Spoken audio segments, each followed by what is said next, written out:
대상에 따른 치유적 접근 세 번째, 기타 실행 기법.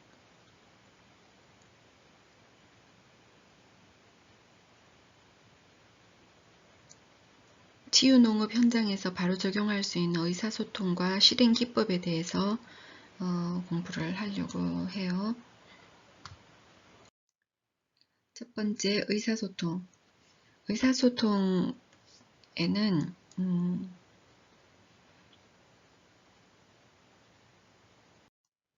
의사소통의 유형.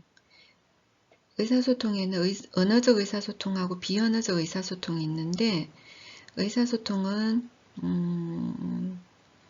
의사소통 5요소라고 하면은 송신자, 수신자, 매체, 메시지, 반응. 이때 메시지를 전달하는 의사소통 유형은 언어적 의사소통하고 비언어적 의사소통. 비언어적 의사소통을 카이네시스라고 한다. 카이네시스, 행동성. 행동에 의해서 소통하는 것을 카이네시스, 비언어적 의사소통이라고 한다. 언어로 하는 것 외에 카이네시스에 해당하는 것은 강조, 억양, 음조 등의 비언어적 신호나 신체 언어로 주고받는 비언어적 의사소통에 해당한다. 머레이비언의 법칙. 미국 심리학자 머레이비언의 저서 침묵의 메시지에서 보면 대인간 의사소통할 때 언어적 메시지가 차지하는 비중은 약 7% 정도이고 38%는 목소리 등 청각 정보에 의해서, 그리고 55%는 몸 동작, 표정, 눈빛 등의 시각 정보가 차지한다고 한다. 시각이 55%, 38%는 청각, 언어는 7%. 이 법칙에 따르면 의사소통에서 비언어적 의사소통이 차지하는 비중이 93%의 그 영향은 절대적이다. 치유농업 프로그램에서 의사소통을 어떻게 적용할 거냐? 송신과 수신의 과정에서 동시에 그러한 과정은 내용과 관계라는 두 가지 형태의 메시지가 포함된다. 내용은 말이고 관계는 그 속에 담긴 감정이다. 그래서 치유 프로그램에서는 지지 요인의 하나인 온정, warmth, 온화함, 이러한 긍정적 관계와 관련이 있는 비언어적 의사소통을 해야 된다는 거지. 그래서 비언어적 의사소통을 1차적으로 몸짓, 자세, 어조, 접촉, 얼굴 표정, 미소, 웃음, 억양, 그리고 같이 있어줌이 해당한다. 같이 있어줌, 어텐딩이 뭐냐? 같이 있어줌은 자세를 통하여 나타나는 온정을 말하는데, 앉거나 서거나에 관계없이 대상자와 같은 높이의 머리 위치, 빈번한 시선의 마주침, 대상자를 향하여 몸통을 약간 기울이는 자세, 양팔을 편안히 하는 자세, 그리고 고개 끄덕임, 가벼운 손놀림, 대화 중에 집중적인 관심을 보이는 행위, 내담자의 감정을 수긍하는 행위가 해당한다. 그리고 대상자를 위로하거나 격려하는 신체적인 접촉이 강력한 비언어적인 의사소통에 해당한다. 홀에 의하면 홀은 자신의 사적 공간 경계선 혹은 사적 신체적 공간에 대해서 이야기를 했는데, 친밀한 거리는 15cm에서 30cm, 사적인 거리는 30에서 60cm 또는 90cm 정도, 사회적인 거리는 120cm 정도, 공적인 거리는 210cm 정도를 예를 들고 있다.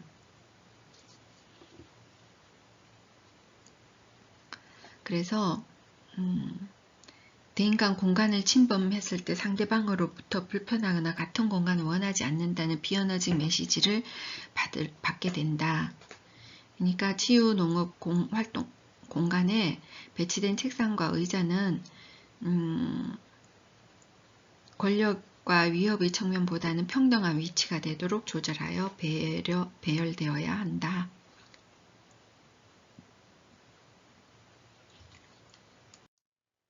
치료적 의사소통. 치료적 인간관계의 궁극적 목표는 대상자의 성장을 가져오는 것이다. 인간관계의 목표는 대상자의 성장을 가져오는 것. 대상자가 자기 인식, 자기 수용, 자기 존중, 정체감에 대한 명확한 지각, 만족스러운 대인관계를 형성해서 현실적으로 합리적인 목표를 성취할 수 있도록 돌봄을 제공하는 것이 치료적 인간관계의 목표지. 이를 적용하기 위해서 치료적 의사소통을 현장에 적용을 해야 되는데, 치료적 의사소통 현장 적용 첫 번째, 대상자가 자신의 생각과 느낌을 자유롭게 표현하도록 하고, 두 번째, 적극적인 상호작용을 유도하고, 일반적으로 치료적 의사소통은 본질적인 부분을 대상자에게 바꾸어 말하는 언어적 반응을 사용하는 것으로, 치료적 의사소통은 본질적인 부분을 대상자에게 바꾸어 말하는 언어적 방법을 사용하는 것으로 비지시적, 비판단적, 개방적인 대화 기법이 적용된다. 치료적 의사소통은 상대방이 자유롭게 표현하도록 하고 적극적인 상호작용을 유도하는 것, 그리고 대상자에게 바꾸어서 말하는 언어적 반응을 많이 사용해서, 그래서 비지시적, 비판단적, 개방적인 대화 기법을 적용한다. 첫 번째, 개방형 질문을 사용한다. 두 번째, 적극적인 경청을 한다. 개방형 질문은 어떻게 라는 말로 질문한다. 상대적으로 왜 라는 말보다는 왜 그렇게 했어요? 하지 말고 어떻게 그런 것을 하게 되었을까요? 이렇게. 두 번째, 적극적인 경청을 한다. 치료적 의사소통 두 번째, 적극적인 경청. 상대방에 대해서 존중하는 마음을 표현하는 것이고, 경청은 적극적인 과정이다. 세 번째, 일반적 주제로 대화를 한다. 요즘 주로 무엇을 생각하고 있습니까? 오늘은 무슨 이야기를 할까요? 이렇게 광범위한 주제에 초점을 두면서 시작하는 것이 도움이 된다. 그리고 대상자가 이야기하고 싶은 주제를 선택하도록 하는 거지. 네 번째, 재진술. 들었던 주요 내용을 다시 반복해서 말하는 것. 내가 말을 잘 경청하고 있다는 것을 알려주는, 신뢰를 주는 방법이 재진술하는 거. 다섯 번째, 명료화. 명확하게 표현하지 않은 모호한 생각을 치유농업사의 논리로 짧고 명료하게 피드백해 주는 거. 여섯 번째, 감정의 반영. 적극적인 경청 후에 상대방의 감정에 반응하는 건데, 상대가 말하는 내용에 귀를 기울이기보다 그 내용 뒤에 숨긴 감정을 파악하고 그 감정을 다시 대상자에게 전달하는 것을 반영이라고 한다. 대상자가 직접적으로 언급하지 않은 감정까지도 재빨리 파악해서 슬펐군요. 이렇게 반영해 주는 것. 일곱 번째, 직면. 직면 혹은 맞닥뜨림은 대상자에게 보고 듣고 느낀 점 중에서 어떤 모순점이나 의혹이 있을 때 그것을 되물어 주는 것. 그렇다는 거예요. 그래서 왜 그랬을까요? 왜 그렇게 했을까요? 이렇게 되물어 주는 것. 의혹이 있을 때. 여덟 번째, 침묵. 대상자의 말을 경청하고 있다는 것을 알려야 하는데, 우울하거나 위축된 대상자에게는 침묵이 지지, 이해, 수용하고 있다는 의미가 될 수도 있다. 내향적인 대상자에게는 침묵의 순간이 편안하게 자신이 조용히 있을 수 있고, 전문가는 침묵이 흐르는 동안 대상자의 반응을 살필 수 있는 예민함이 요구가 된다. 그리고 아홉 번째, 유머. 긴장감을 완화하거나 거리감을 불식시킬 수 있고, 열 번째, 정보 제공. 실질적인 정보를 제공하는 것으로 암시나 충고를 하면 안 되고, 실질적인 지식을 제공하는 것. 예를 들면 원예 지식이나 기술, 언제 물을 줘야 하는지 이런 거 교육적인 자료를 제공하는 것. 11번째, 일치적 의사소통. 일치적 의사소통은 비모순적이고 비착오 의사소통. 사티어가 가족치료 대가인 사티어의 가장 성숙한 의사소통으로 일치적 의사소통은 의사소통의 내용과 내면의 감정이 일치하는 것을 말한다. 대상자들이 씨앗을 뿌리는 과정에서 보였던 모습 중에서 치유농업사에게 관찰되었던 내용과 생각, 느낌을 전달하거나 대상자에게 적절히 피드백하기 위해서 일치적 의사소통을 사용할 수 있다. 일치적 의사소통을 피드백에 이용할 때는 대상자의 행동이나 활동 중에서 벌어진 상황이 바람직한 상황이었다면 치유농업사는 상황, 사고, 감정을 이용하여 피드백을 마무리할 수 있다. 그런데 저항, 갈등 등의 문제가 발생한 상황이라면 상황, 사고, 감정에다가 더하기 뭘 하나 더 해야 돼? 기대 및 열망의 요소를 한 번 더 추가를 해주는 거지. 예를 들면 일치적 의사소통 어떻게 한다고? 바람직한 상황이었다면은 상황, 벌어지고 있는 상황에 대해 편견 없이 중립적으로 있는 대로 말하고,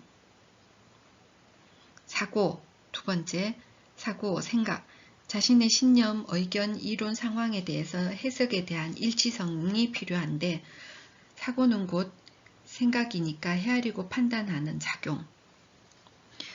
오랜 생각 끝에 대답했다라고 표현하지 그는 오랜 느낌 끝에 대답했다라고 하지 않으니까 자네 술 생각 있나? 이렇게 표현을 하면 된다. 그리고 나서 생각에 대해서 감정, 느낌을 넣어야 돼. 상대방을 비난하지 않으면서 자신의 감정을 간단히 기술하는 거.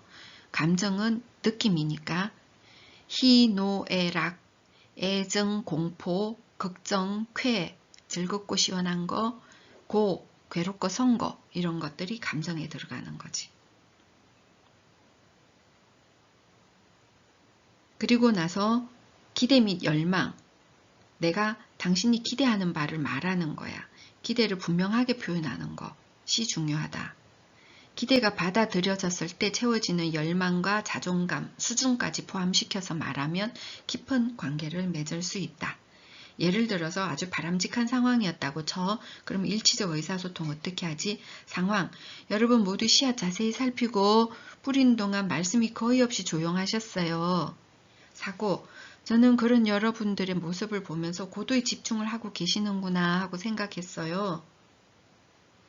감정, 집중하는 여러분의 모습을 보니 다행스럽고 기운이 납니다. 사례 2, 상황. 누구님은 누구님이 발표한 동안 눈을 감고 책상에 엎드려 계셨어요. 사고, 저는 그 모습을 보면서 동료 발표에 경청하고 있지 않구나 하고 생각하면서 지루하고 힘들 수도 있겠구나 라고 생각했어요. 감정, 그러나 한편으로는 기운이 빠지고 약간 당황스러웠답니다. 기대 및 열망, 여러 이유가 있겠지만 동료들이 발표하는 동안에는 가능한 잘 들어주시고 관심을 가져주시면 좋겠어요. 이렇게 대화하는 것이 뭐라고? 일치적 의사소통이라고. 일치적 의사소통은 상황, 사고, 감정, 그리고 기대 및 열망. 책상에 엎드려 계셔서 동료 경청하고 계시지 않구나 생각하면서 지루하고 힘들 수도 있겠구나 하고 생각했어요. 한편으로 기운이 빠지고 제가 약간 당황스러웠답니다. 나의 느낌. 그리고 기대. 여러 이유가 있겠지만 동료들이 발표한 동안엔 가능한 잘 들어주시고 관심을 가져주면 좋겠어요. 답. 비치료적 의사소통. 비치료적 의사소통에는 폐쇄적 질문, 예 아니요 대답하는 거. 두 번째, 안심시키는 거, 문제를 최소화하는 거지. 당신 잘해 가고 있어. 곧 나아질 거예요. 이렇게 안심시키는 것은 바람직하지 않다. 실패의 가능성에 대해서 언급을 하고 실패하면은 실패의 원인과 향후 행동을 모색해 보도록 격려하는 것이 맞다. 무조건 안심시킨다고 되는 게 아니다. 세 번째, 불필요한 칭찬. 아주 잘했어요. 뭐 이런 식으로 칭찬을 불필요하게 맹목적인 칭찬. 이런 거는 안 된다. 비치료적이다. 칭찬을 할 때는 구체적인 근거를 제시하면서 칭찬해야 돼. 간결하게 칭찬하고 진지하게. 3자 앞에서 간접적으로 칭찬을 하자. 근데 이때는 뭐예요? 제3자 앞에서 간접적으로 칭찬을 할 때 3자의 느낌도 고려해야 되긴 해요. 사소한 일에 대해서 칭찬을 하자. 그리고 당사자 주변의 인물을 칭찬하자. 가족이나 친구를 칭찬하자. 상대의 수준에 맞춰서 칭찬하고 결과뿐만 아니라 과정에 대해서도 칭찬을 하자. 칭찬하는 기술. 구체적 근거를 제시하면서 칭찬을 간결하고 진지하게 제3자 앞에서 간접적으로 칭찬을 하자. 사소한 일에 대해서 칭찬을 하고 당사자 주변의 인물을 칭찬하고 상대 수준에 맞춰서 그리고 결과뿐만 아니라 과정에 대해서도 칭찬을 하자. 네 번째, 비난. 그건 좋지 않아요. 이렇게 말하는 거 비난하면은 비효과적이고, 거절. 뭐뭐 듣고 싶지 않아요. 뭐뭐에 대해서 논의하지 맙시다. 이러는 것은 비치료적 의사소통. 동의. 동의하는 게 왜 비치료적 의사소통이지? 나도 그렇게 생각합니다. 맞습니다. 이런 반응은 대상자의 판단 기준보다는 전문가의 판단을 우위에 두고 있어 전문가 의견을 따르게 하는 경향을 강하게 할 수 있어요. 그래서 직면해야 되는 상황에 동의하면 안 돼. 그 다음 7번째, 이견. 그건 틀려요. 옳지 않다고 생각해요. 막 이러면 불안을 경험하게 하면서 상대방이 방어를 하게 되니까 이견은 비치료적이야. 충고. 소신을 끊게 해요. 예를 들면 당신이 뭐뭐 해야 된다고 생각해요. 이렇게 말하면 대상자의 소신을 꺾을 수 있어요.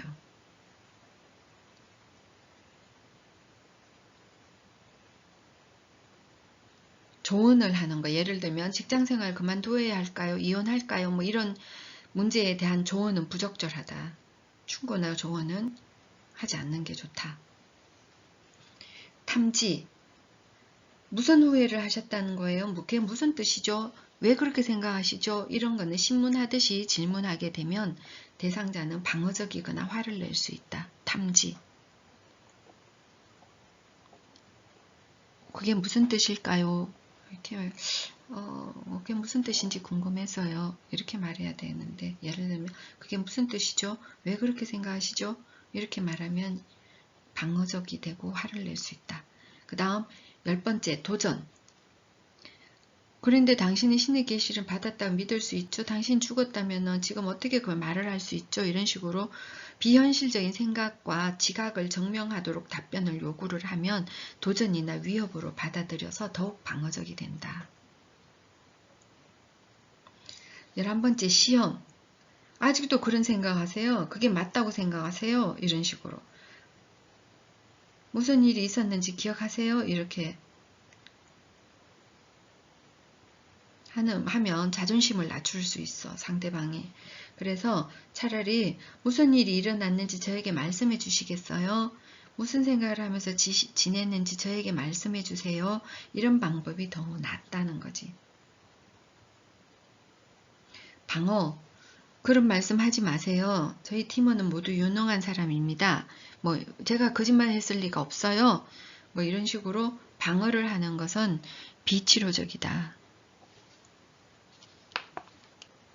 왜냐하면 상대방의 견해에 대한 거절이니까. 13번째, 표현된 감정을 경시하는 거. 그런 거를 아직도 그런 것까지 고민을 하세요.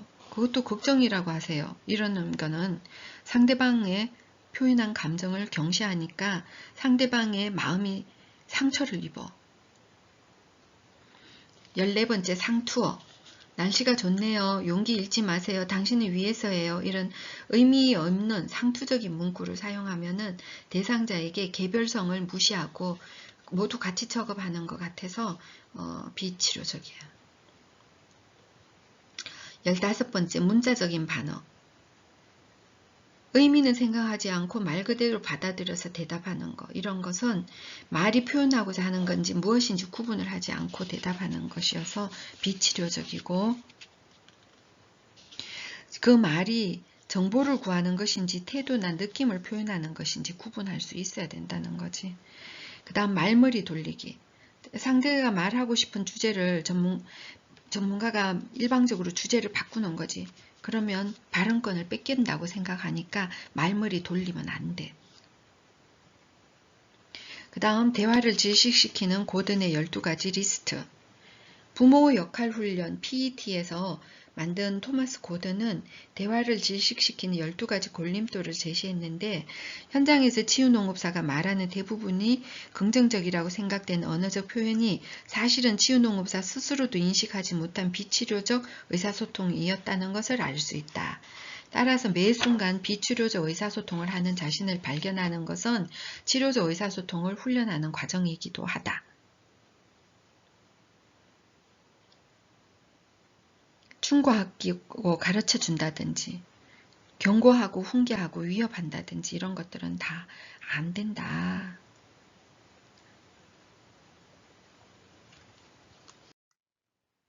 자, 치유농업 실행기법.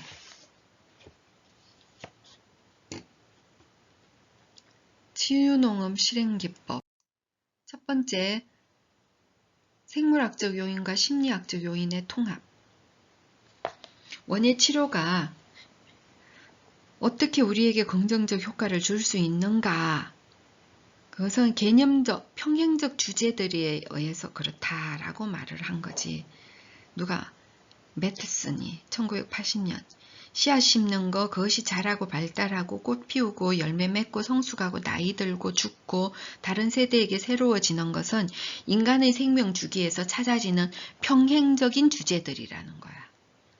그래서 치유농업이 효과가 있다는 거지. 식물세계의 사건들에서 반영되어진 자신들의 삶에서 비슷한 주제들에 대한 의식적 혹은 무의식적 자각을 한다는 거야. 그게 평행적 주제들이라. 그래서 생물학적 요인과 심리학적 요인의 통합으로 개념화하여 원예가 생명 주기를 다루고 있고 대부분의 사람들이 식물의 생명 주기와 인간 자신의 생명 주기를 쉽게 바꿔 생각하도록 만들기 때문에 원예 치료가 인간의 건강과 안녕 정진에 기여한다. 그것이 평행적 주제들이라는 뜻이다. 예를 들어서 교통사고로 하반신 마비가 된 여인에게 원예 활동 중에 식물을 지탱하는 지주를 보고 자신이 다른 사람에게도 도움을 줄 수 있다. 혼자 설 수 없는 사람을 돕는 일은 의미 있는 일이다. 이렇게 느끼게 한다든지. 씨앗의 경우에 정지된 상태의 존재자이지만 새싹을 트게 할 조건과 환경을 만나면 그때부터 생명활동을 시작하더라는 거지. 그리고 식물의 죽음을 보면 생명의 순리를 이해하고 삶의 지혜를 얻는다는 거지. 이런 식으로 평행적 주제에 의해서 치유농업 실행기법, 심리학적인 요인이 통합을 이룬다는 거지. 평행적 주제의 연결과 식물의 생물학적 요인과 인간의 심리학적 요인의 통합을 통하여 자기 수용을 이끌어서 아하 하고 경험을 하게 된다는 거지. 그래서 사물을 환하게 꿰뚫어 보아서 문제의 본질을 알아내고 통찰하는 경험을 하게 된다. 그게 평행적 주제들이라는 거다. 그래서 생물학적 요인하고 심리학적 요인이 평행적 주제들에 의해서 경험을 하게 된다. 자, 생명의 돌봄과 양육이라는 것은 인간이 식물에 관계하는 방식은 감각체험하고 동작체험이 있는데 감각체험이라는 것은 오감을 통해서 냄새 맡고 만지고 보고 듣고 맛보는 거고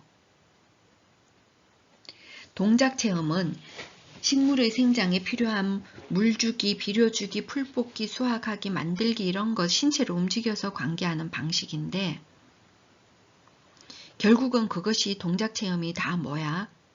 감각체험과 동작체험이 결국은 모두 다 양육의 경험하고 같더라는 거지.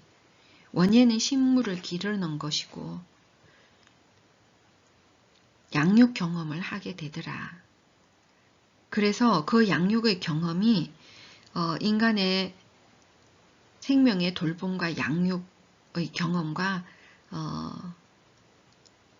비교가 되는 거지. 식물을 보살피는 동작 체험은 자식을 보살피는 돌봄 본능으로 촉발되어서 충족을 하게 되더라는 거지. 이 같은 본능적 욕구가 충족될 때 인간은 심리적으로 안정되고 스트레스를 해소하며 책임감과 독립심을 유발할 수 있다. 이것이 곧 치유의 근본이 된다라는 거지.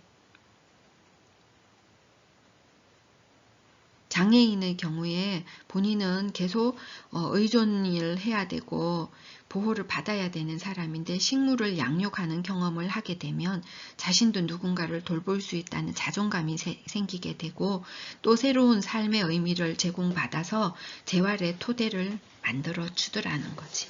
그래서 생명의 돌봄, 양육의 체험, 이렇게 감각 체험과 동작 체험이 양육 경험을 하게 해서 본능적인 본인의 인간이 본능적 욕구, 누군가를 돌봄의 본능, 인간을 돌보고자 하는 양육의 본능이 촉발되고 충족을 시켜준다라는 거지.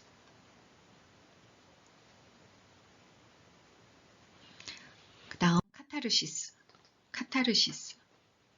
카타르시스는 마음이 정화되고 쾌감을 느끼는 건데 창조적 성화는 성화시키는 카타르시스를 경험한다는 거지. 예를 들면 식물을 삽목을 한다든지 파종하는 것, 또한 새로운 개체의 창조로서 의미를 부여하게 되더라. 그리고 꽃꽂이를 한다든지 분재나 조경과 같은 활동을 하면서 창조적인 자기 표현의 기회를 강화할 수 있더라.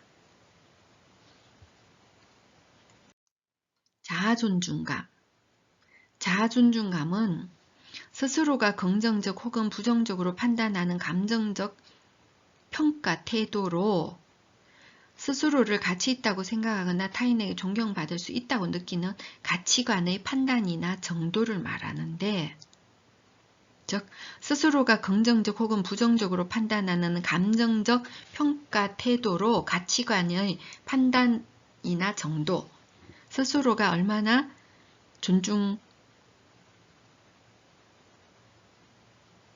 자신이 가치 있는 사람이라고 믿으며 자신을 만족스러워하는 감정이 자아존중감이다. 자아존중감의 기본적인 핵심은 자신감, 그리고 자신이 가치 있는 존재이고 조력한 대가를 즐길 수 있는 행복한 권리가 있다라는 확신감, 이것이 있어야 자아존중감이 있는 것인데, 자신감과 확신감. 자, 자아존중감을 향상을 어떻게 경험하게 하지? 매번 다른 생소한 활동과 소재를 이용하기보다는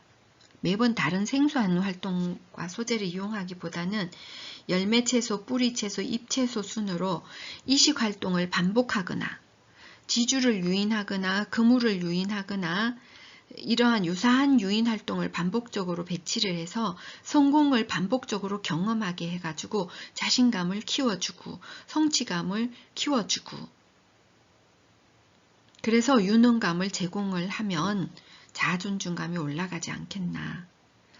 반면에 이식하는 식물의 종류와 이식하는 방법, 이식하는 장소, 도구 등에 대해서 변화를 줘서 지루하지 않도록 계획을 잘 해야 되는 거지.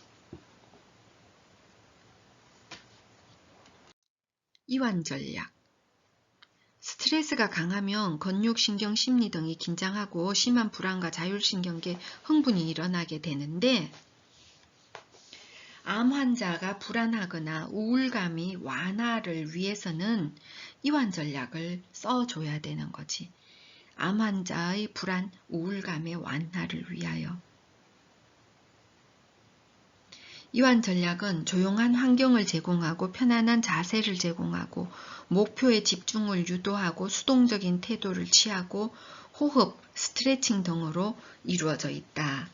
그래서 조용한 환경이나 편안한 자세를 제공하고 또 개별 활동을 위한 충분한 공간을 줘서 활동을 자유롭게 해주는 거지. 예를 들면 목표에 집중하는 것을 유도하기 위해서 활동을 시작하고 끝날 때까지 필수적인 공지사항만 안내하고 대상자들이 온전히 활동에 집중하도록 말도 잘 걸지 않는 거지. 말 걸기 이런 것도 방해를 하니까 하지 말고 목표에 집중하도록 유도하는 거. 그것도 이완 전략이다. 또 이완 전략 중에서 수동적 태도를 취하는 것을 돕는 거. 예를 들면 식물의 죽음, 병충해 등 자신의 질병 과정과 연관 지을 수 있는 상황에 대해서 자연스러운 삶의 과정으로 받아들일 수 있도록 안내하는 거. 수동적인 태도를 취하는 거. 이런 것도 이완 전략이다. 이런 거는 암 환자의 불안이나 우울감 완화를 위해서 적용을 해주면 좋다. 자, 그 다음 사회적 기술. 사회성은 후천적으로 획득되는 거고 성장 과정에서 형성이 되는 건데 사회성을 얻는 과정이라는 것은 사회적인 존재로서 한 개인이 독립되는 과정이지.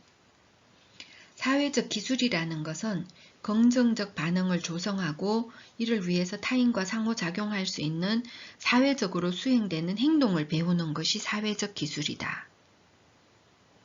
사회적 기술은 사회적 주도, 사회적 반응, 유지, 사회적 문제 해결, 친사회적 기술, 사회적 화술 이런 것들이 사회적 기술인데 예를 들면 사회적 주도는 타인에 대한 주의 집중 행동, 사회적 상호작용을 하려는 행동. 사회적 반응은 주도자와 상호작용을 하고 그러는 거. 유지 반응은 주도 반응 계열을 넘어서 사회적 상호작용을 확장하려는 행동. 사회적 문제 해결 기술은 대인관계의 갈등 상황을 이해하고 해결하려고 하는 거. 친사회적 기술은 공유하기, 타인을 돕기, 애정 표현하기 이러는 것은 다 친사회적 기술이고 사회적 화술은 언어적, 비언어적인 몸짓에 반응하고 상대와 상호작용의 관계를 성립 유지하는 것. 이런 것들이 사회적 기술인데 사회적 기술을 활용하는 거지. 치유 농업에서. 예를 들면 원예 활동은 쉽게 혼자서 할 수 있는 것도 있지만 동일한 목적을 향해서 여러 명이 함께 하지 않으면 안 되는 것도 있어요. 그래서 원예 치료에서 사회적 기술을 획득하기 위해서 치료사가 의도적으로 사회적 상황을 만들어주는 거지. 이때 자기가 맡은 역할이 뭔가 배우게 되고 아울러 그 일을 위해서 서로 존중하고 협력해야 되고 그러다 보면 대인관계가 향상되고 그 속에서 자기의 존재 가치를 일깨워주고 사는 보람을 갖게 하는 것. 이런 것이 사회적 기술을 이용해서 치료적으로 접근하는 방법이지. 사회적 기술을 이용해가지고 치유적으로 접근을 하는 방법. 어떻게 사회적 기술 원예 치료를 하면서 치료사가 의도적으로 사회적 상황을 만들어주는 거예요. 사회적 상황 속에서 역할이 뭔지 서로 존중하고 협력해서 하게 하고 대인관계가 향상되게 해서 존재 가치를 일깨워서 사는 보람을 갖게 해주는 거. 이런 거. 자, 사회적 지지. 사회적 지지라는 것은 스트레스 상황에서 받는 부정적 영향을 완화시켜주는 행위인데 대인관계에서 얻을 수 있는 긍정적인 자원이다. 개인의 정서나 행동에 유리한 결과를 갖도록 정보를 조언한다든지 구체적인 원조하는 것도 포함된다. 사회적 지지에. 그래서 사회적 지지하는 전략은 수용, 신뢰, 애정, 감정이입, 친밀감, 질병 상황에 대한 지식, 물질 및 서비스 제공하는 이런 것들은 다 사회적 지지하는 거다. 이 사회적 지지하는 프로그램은 초기 단계에는 수용해주고 감정을 이입해주고 질병 상황에 대한 지식, 물질, 서비스를 제공하는 것. 그러다가 라포가 형성되고 나면 신뢰하고 애정과 친밀감을 개입을 하고 수용하고 신뢰하고 애정을 표현하고 온정적 태도로 사회적 지지를 제공하는 것은 가장 필수적인 개입 전략이지. 그리고 감정을 이입하는 것. 대상자가 느낀 감정을 수용하고 공감과 이해를 표현하는 것. 친밀감을 가까워지는 것. 그래서 치유농업사하고 대상자 사이에 긍정적 관계를 맺고 감정 표현이 활발하게 이루어지는 것. 이런 것들이 사회적 지지를 경험하게 해주는 거지. 자, 치유농업사는 활동 과정에서 원예 식물 활동에 대한 정보를 제공하고 성취감을 느낄 수 있도록 해주고 활동 참여를 격려하고 사후의 미션지 수행을 격려하는 문자를 준다든지 이러는 것들, 그런 것들이 다 사회적 지지 전략이라는 거야. 도입 단계와 정리 단계에서는 회기 활동 종료 후에 미션지를 제공하고 한 주 동안 수행하면서 가족과 동료의 지지를 받도록 격려하고, 또 다음 회기의 도입 단계에서는 미션 수행을 확인하고 적절히 피드백해주고, 그리고 정리 단계에서는 활동에 대한 대상자의 생각과 감정을 표현하는 시간을 주고, 그래서 적극적으로 수용하고 애정을 표현하고 감정을 이입하고 친밀감으로 피드백을 하는 것. 그러면 그것이 사회적 지지라는 거야.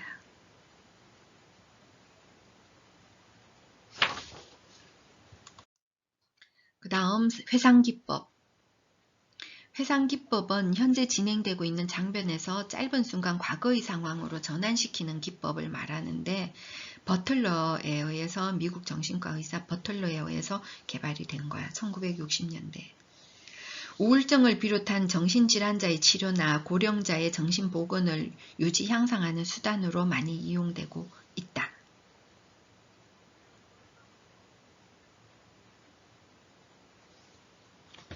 회상기법은 누구한테 많이 쓴다고? 우울증 치료로 필요한 사람, 그 다음 고령자, 정신보건 향상 유지를 위해서,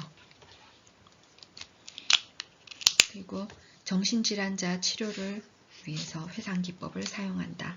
회상기법은 경험한 과거 사건을 현재화해서 재구성하고 이를 다른 대상과 공유하고 정신사회적 치료 중에 감정지향적인 기법이다.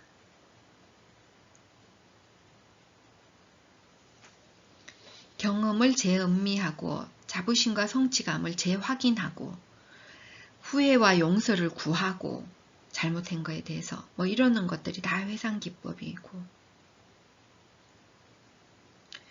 회상기법은 대화가 가능하고 관심이 있는 대상자 모두에게 적용할 수 있다. 인생에 대한 다양한 경험을 가진 노인이나 장기기억을 가지고 있는 치매 노인에게 특히 적합하다. 개인보다 집단 프로그램을 실시할 때 집단의 상호작용으로 회상의 효과성을 높일 수 있다. 예를 들면 치유농업 프로그램에서는 식물과 소재들을 적절히 이용해가지고 회상을 일으키게 할 수 있는데, 추억을 일으키는 식물을 이용하는 거지. 추억 일으키는 식물에는 뭐가 있지?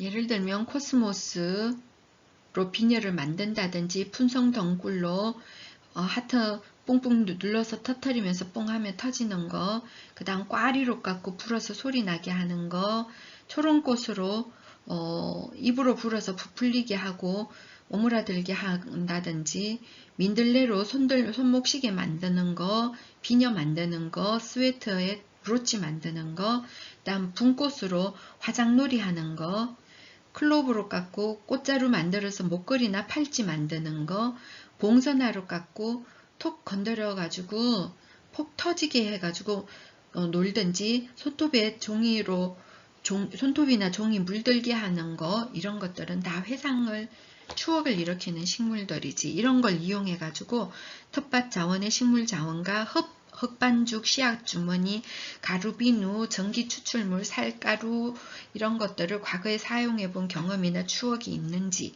두꺼비 집짓기 놀이, 천군백군 운동회, 바느질 도구 사용법, 추석 명절날 가족들과 송편 빚기 이런 추억에 대해서 일화나 의미 있었던 기억들을 떠올리도록 자극을 하는 거. 를 통해서 회상기법을 통해서 치유를 유도하는 거지. 그 다음 인지훈련. 인지훈련은 진압력, TPP, 시간과 장소, 상황, person 에 대해서 현실 감각 능력을 오리엔테이션, 진압력이라고 하는데 이런 것들을 훈련하는 거. 어떻게 훈련하지? PPT를 보면서 연도, 달, 월, 요일, 계절, 날씨, 활동, 장소 부분 빈칸 맞추기, 시간, 장소 확인하고 인지 자극하기 이런 식으로. 그 다음 주의력. 주의력을 높여주는 거, 의식을 집중하게 하는 거 어떻게 하면 되지? 변환 집중력, 지속 집중력, 단어가 나오면 박수를 치게 한다든지, 선택 집중력, 지정된 단어를 찾게 한다든지, 신문이나 이런 데서. 그래서 주의력을 높이는 것을 할 수 있고, 그 다음 기억력, 인지훈련이니까 기억력을 기억은 시간에 따라서 크게 감각 기억과 단기 기억, 장기 기억으로 나눌 수 있는데 장기 기억은 다시 외현 기억과 암묵 기억으로 나누고 암묵 기억은 의식을 못하는 거지. 그리고 외현 기억은 의식적으로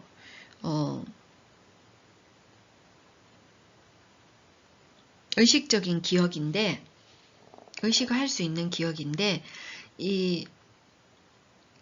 여기 외형 기억과 암묵 기억, 장기 기억, 외형 기억과 관계된 것은 뇌 부위는 척두엽이고 척두엽의 해마에서 담당을 하고 있어. 전체 치매의 50%에서 70%를 차지한 알츠하이머 치매의 경우에 주요 병변 부위가 해마에 해당하는데 그래서 외형 기억은 의미 기억, 일화 기억, 일반적으로 이거는 어떤 의미를 갖는지 그리고 자전적 어떤 에피소드가 있었는지 이런 것을 의식적으로 기억해내는 거 이런 것은 장기 기억인데 장기 기억, 외형 기억은 의미 기억과 일화 기억이 있고 의식적 경험이 가능하다.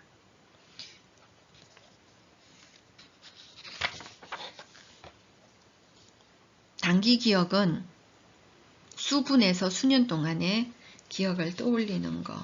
처음 봤던 꽃을 최근에 꽃을 받아보거나 선물한 경험, 최근에 봤던 꽃에 대한 기억 이런 것을 물어보는 거지. 예를 들면 그렇게 해서 단기 기억을 살리게 한다든지 아니면 외형 기억 어떤 거 의미 기억을 하게 하는 거지. 봄, 여름, 가을, 겨울의 일반적인 개념에 대해서 꽃이나 나뭇잎, 초록색 이런 거 말하게 하고 일화 기억은 뭐야? 어릴 적 집 주변에 피어있던 꽃, 어릴 적 친구와 헛장난 치던 기억 이런 거 시간, 장소, 감정, 지식, 자전적 시간에 대해서 기억을 하게 하는 이런 것을 기억력 훈련을 시키는 거지. 그 다음 네 번째 문제 해결 능력. 이것도 인지훈련 중에 하나인데 문제가 무엇인지 인식하고 이를 규명하고 대체 방법을 고안하고 계획하고 실행해서 결과를 평가하는 감각을 모두 문제 해결 능력이라고 할 수 있어. 그럼 이거를 어떻게 문제 해결 능력을 훈련하게 하지? 반죽의 점도를 조절하거나 높이나 단면을 고려하기, 주변 도구를 활용하기, 뭐 이런 거. 작업의 적합성을 판단하게 하기, 문제 해결 방안 고안하게 하기. 그러니까 원예를 하면서 식물 재배를 하면서 계속 이런 식으로 이거 어떻게 하면 좋지? 이거 어떻게 뭘 이용하면은 좋을까? 이런 식으로 계속 문제 해결 능력을 향상하도록 유도하는 인지 훈련을 할 수 있다는 거지. 치유 농업을 하면서 인지 훈련은 진압력, 오리엔테이션, TPP 달력 보면서 날짜, 시간 이런 거 물어보는 거, 주의력, attention, 의식에 집중하는 거, 단어가 나오면 박수치기, 지정한 단어 찾기, 선택 집중력 이런 거. 그 다음 기억력, 장기 기억력 중에서 외형 기억, 그 중에서 외형 기억은 어떻게 의미를 사계절, 봄, 여름, 가을, 겨울 일반적 개념에 관한 기억을 하게 한다든지, 일화 기억, 어릴 적 집 주변에 있던 꽃, 어릴 적 친구들 흑장난하던 자전적인 사건 이런 걸 기억하게 한다든지, 아니면 단기 기억, 수분 동안에 수년 동안의 기억을 올리는, 예를 들면 최근에 꽃을 받아봤느냐, 선물한 경험이 있느냐, 최근에 봤던 꽃이 뭐냐 이런 걸 물어보는 거지. 문제 해결 능력, 작물을 재배하면서 높이와 단면 고려하기, 이렇게 어떻게 하면 좋지? 이런 식으로 계속 문제를 해결할 수 있는 거에 대해서 생각하게 하는 거, 이런 것들을 기법을 이용하면 된다. 그 다음 감각운동. 감각운동은 ROM을 이용하는 거. 몸의 정중선을 기준으로 관절이 움직이는 방향에 따라서 벌림, 어버덕션, 어드덕션, 그 다음에 플렉션, 펴, 익스텐전, 회전, 로테이션 이런 것들을 하게 하는 거지.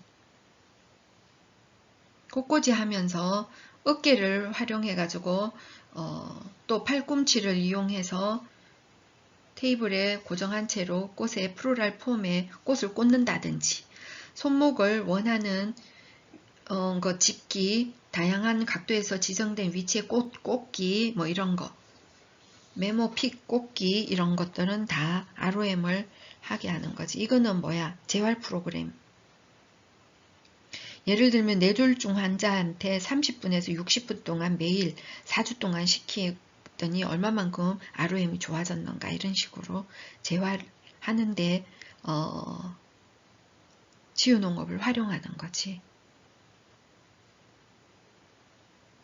권력, ROM 말고 권력은 물건 혹은 중력에 대항하는 근육의 힘, 예를 들면 꽃꽂이 할 때 줄기 자르기, 철사 휘기, 분무하기, 반복적인 자르기 이런 거 하면서 권력을 향상시킬 수 있고, 그 다음 대근육 협응,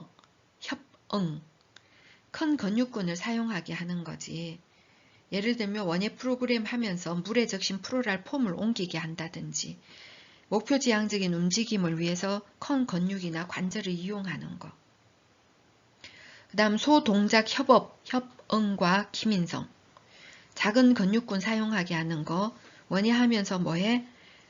눈으로 인지하고 자르기. 소재 자르기. 틀이 짜인 플로랄 폼을 이용해서 정해진 위치에 꽃을 꽂기. 비어있는 공간 찾아내서 소재를 꽂기. 이러는 것들은 전부 다 뭐야? 소동작 협응을 훈련하는 방법이고, 운동 조절하는 거. 예를 들면 꽃 꽂을 때 소재의 무르고 단단한 정도에 따라서 소재를 쥐거나 꽂는 힘을 조절하는 거. 깨지기 쉬운 것을 옮길 때, 그리고 깨지기 쉽지 않을 때 힘을 조절하는 거, 이런 것들을 운동 조절하는 것을 감각운동을 훈련할 수 있고, 감각 통합도 훈련할 수 있다. 예를 들면 감각 지각, 시각, 청각, 후각, 미각, 촉각 이런 오감 깨우기. 오감 깨우기는 주로 언제 하면 돼? 흡어차 마시기, 식물 수확하기, 식물 유칼립투스, 꽈리, 치즈 뭐 이런 것들을 향을 가진 소재를 손으로 만지고 이런 식으로 하면서 감각을 자극할 수도 있고, 전정 감각을 자극할 수도 있어. 전정기관, 예를 들면 균형을 잡는 건데, 몸의 중앙을 중심으로 양방향의 플로랄 폼에 균형 있게 꽃을 꽂게 한다든지, 이쪽에 저쪽에 균형 있게 꽂는 건 전정 감각이 필요한 거지.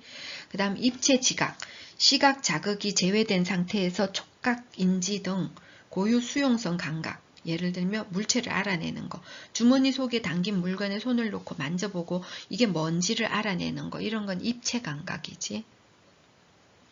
그 다음 깊이 지각하는 거, 다른 사람과의 거리, 지면의 변화 이런 거 인식하는 거로서, 예를 들면 플로랄 폼에 일정한 깊이로 소재를 꽂는 거, 보이진 않지만 깊이를 얼마만큼 들어갔겠구나 느끼는 거, 이런 거 깊이 지각하는 것도 할 수 있고, 그 다음 시공간 지각하는 거, 사물의 위치나 크기, 형태를 파악하는 거. 자, 씨앗 주머니 던지기, 일정한 간격으로 녹급 붙이기, 반죽 비누를 이용한 도안 채우기, 일정한 크기의 도형 만들기 뭐 이런 거는 다 시공간을 지각하게 하는 거잖아. 정경과 배경.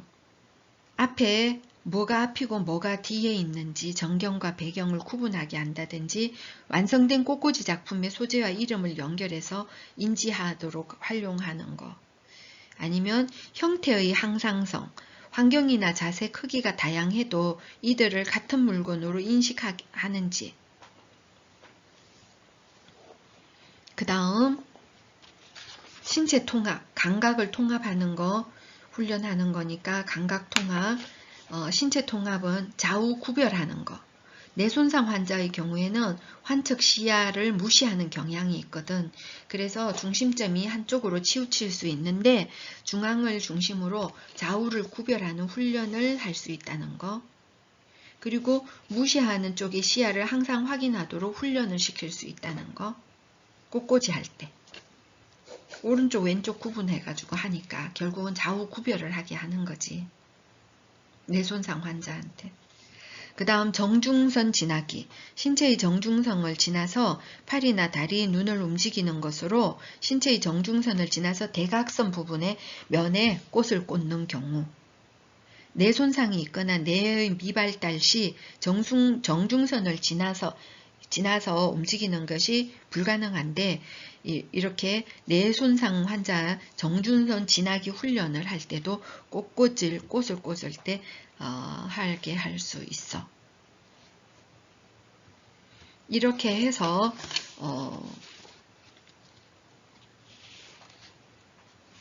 대상에 따른 치유적인 접근을 하는 여러 가지 직접적인 기법에 대해서 설명을 했어요.